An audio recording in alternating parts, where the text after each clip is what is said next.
दोस्तों इस मूवी में तो ट्विस्ट पर भी ट्विस्ट है। इस कहानी की स्टार्टिंग होती है जहाँ रिसु और रानी पुलिस वालों से बचने के लिए अलग अलग रहने लगे थे।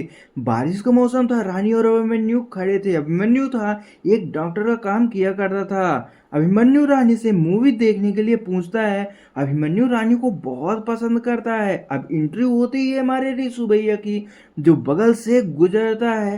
रानी उसके हाथ को छूती है और दोनों बहुत खुश होते हैं। दोनों पुलिस वालों के डर से अलग अलग रहने लगे थे। अब इस पार्ट में मोंटी जो एक पुलिस वाला था, ये नील का चाचा था। नील वही है जो पहले की सीरीज में मारा जा चुका था। ये अपने नील का बदला लेने के लिए सभी जगह पुलिस वालों को फैला देता है, जिससे रिसु और रानी को पकड़ सके। रिसु ने पैसा जमा कर करके एजेंट के पास जमा किया था, क्योंकि वो यहाँ से दूसरी जगह निकलने वाले थे। मोंटी चाचा उस एजेंट को भी पकड़ लेता है। रिसु जिस रूम में रह रहा होता था, वहाँ की रूम मालकिन लंगड़ी होती है। वो रिसु के साथ संबंध बनाना चाहती है, पर रिसु ऐसा नहीं चाहता। तो वह रिसु को धमकी भी देती है जो पुलिस वालों से बता देगी। अब रिसु और रानी परेशान हो जाते हैं। उन्हें पक्का यकीन हो जाता है कि पुलिस उनको पकड़ लेगी। तभी रानी को एक आइडिया आता है। वो अगर अभिमन्यु से शादी कर ले तो पुलिस वाले सोचेंगे कि रानी और रिसु अब साथ नहीं है, दोनों अलग हो गए हैं, तो पुलिस उनके पीछे नहीं पड़ेगी और ऐसा ही करती है। जब अभिमन्यु शादी के बाद रानी के पास आने की कोशिश करता है, तो रानी ऐसा नहीं होने देती और बताती है कि उसने किस मकसद से ये सब किया था। अभिमन्यु बोलता है कि मैं तुम लोगों को इस शहर से बाहर निकालने में मदद करूंगा। अब रिसु, रानी और अभिमन्यु एक साथ मिलते हैं, जहां उन्हें महसूस होता है कि जितना सीधा बनने की कोशिश अभिमन्यु करता है वो वैसा है नहीं। अब अभिमन्यु बताता है कि अपने परिवार वालों को अभिमन्यु ने ही मारा था, सांप से कटवाया था, जिससे किसी को, पुलिस वालों को शक ना हो कि अभिमन्यु ने ये सब किया है। और अभिमन्यु बोलता है कि जो मेरे साथ धोखा करता है उसके साथ मैं ऐसे ही करता हूँ। जिस दिनेश पंडित की किताब पढ़कर रानी प्लान बनाती थी, वही दिनेश पंडित की किताब पढ़कर अभिमन्यु भी प्लान बनाता था। अब एक सीन दिखाया जाता है जहां अभिमन्यु और रीसु की लड़ाई हो जाती है और अभिमन्यु ऋषि को भारी चीज से दबाकर दरवाजा बंद करके वहां से चला जाता है।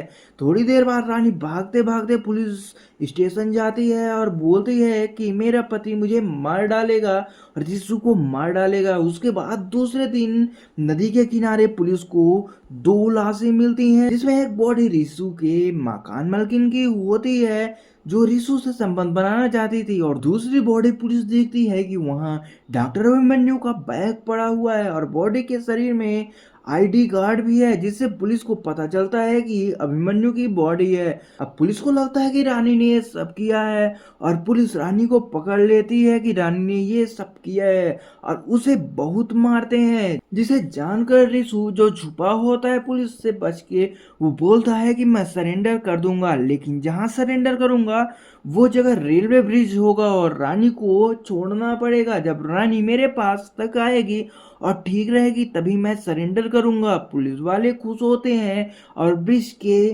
चारों तरफ घेरा बना लेते हैं। पुलिस वाले खुश थे कि अब रिसु पकड़ा जाएगा, क्योंकि सभी तरफ से पुलिस घेरे थी और अगर वो नदी में कूदेगा बचने के लिए तो वहां मगरमच्छ है जिनसे वो कैसे भी नहीं बचेगा।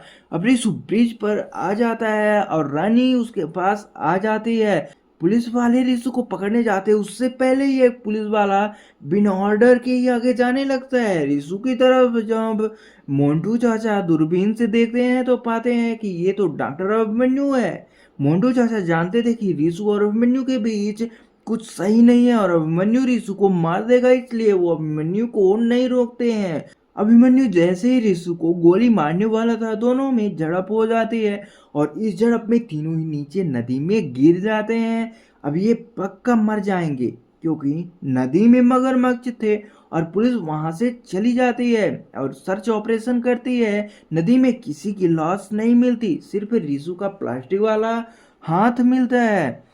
सीन चेंज होता है जहां पुलिस वालों की मीटिंग चल रही होती है, जहां मोंटू चाचा सीसीटीवी कैमरास को देखने के बाद बताते हैं कि ये सब तीनों का प्लान था, क्योंकि जब घर से पुलिस स्टेशन रानी आई थी कि अभिमन्यु से मार डालेगा, उसके बाद ही घर से रीसू और अभिमन्यु साथ ही निकलते हैं और पहले ही उन्होंने मगरमच्छों को खाना दूर दूर डालकर उस जगह से मगरमच्छों को भी दूर कर दिया था। फिर हेड ऑफिसर बोलते हैं कि नदी में सबको मगरमच्छों ने खा लिया होगा, अब ये केस बंद करो, इनके कारण पुलिस वालों पर भी बहुत प्रेशर है। और वहां से चले जाते हैं। अब दिखाया जाता है कि नदी से सिर्फ रानी और अभिमन्यु ही बाहर निकलते हैं और रिसू नहीं। रानी बहुत रोती है और बहुत दिन बीत जाते हैं। रानी पढ़ाने का काम करती है और अभिमन्यु डॉक्टर का। एक दिन ही एक बच्चे की बुक में एक शायरी लिखी होती है जिसे पढ़कर रानी खुश हो जाती है और उस शायरी के हिसाब से वह मंदिर चली जाती है। उसके बाद रानी मोहंतू चाचा को भी तो मैना पॉइंट पर बुलाती है और अभिमन्यु को भी। रानी वहां पर अभिमन्यु से बोलती है कि तुमने रीसू को की रूम मालकिन और उस आदमी को क्यों मारा था। तो अभिमन्यु बोलता है कि वो प्लान के बीच में आ रहे थे। रानी बोलती है कि तुमने रीसू को क्यों मारा। अभिमन्यु बोलता है कि मैंने अपने प्यार को पाने के लिए मैंने ये किया था। रानी बोलती है कि मैं यहाँ से कूद के अपनी जान दे दूंगी, तुमने मुझसे तो जीत लिया लेकिन मुझे नहीं जीत पाओगे, और कूद जाती है। ये सारी बातें मोंटू चाचा भी सुन रहे थे। वो अभिमन्यु को पकड़ लेते हैं और नीचे सर्च टीम भेजते हैं कि रानी की बॉडी मिल जाए। अभिमन्यु बोलता है कि बॉडी नहीं मिली ना, और हंसता है। उधर रानी का ये प्लान था। वो झरने से निकलती है जहां उसे रिसू मिल जाता है और पता चलता है कि दिनेश पंडित जिसने सारी किताबें लिखी थी वो अभिमन्यु का पिता था। और कहानी की एंडिंग यहीं पर हो जाती है। दोस्तों, ये कहानी आपको कैसी लगी कमेंट में कमेंट करके जरूर बताएं।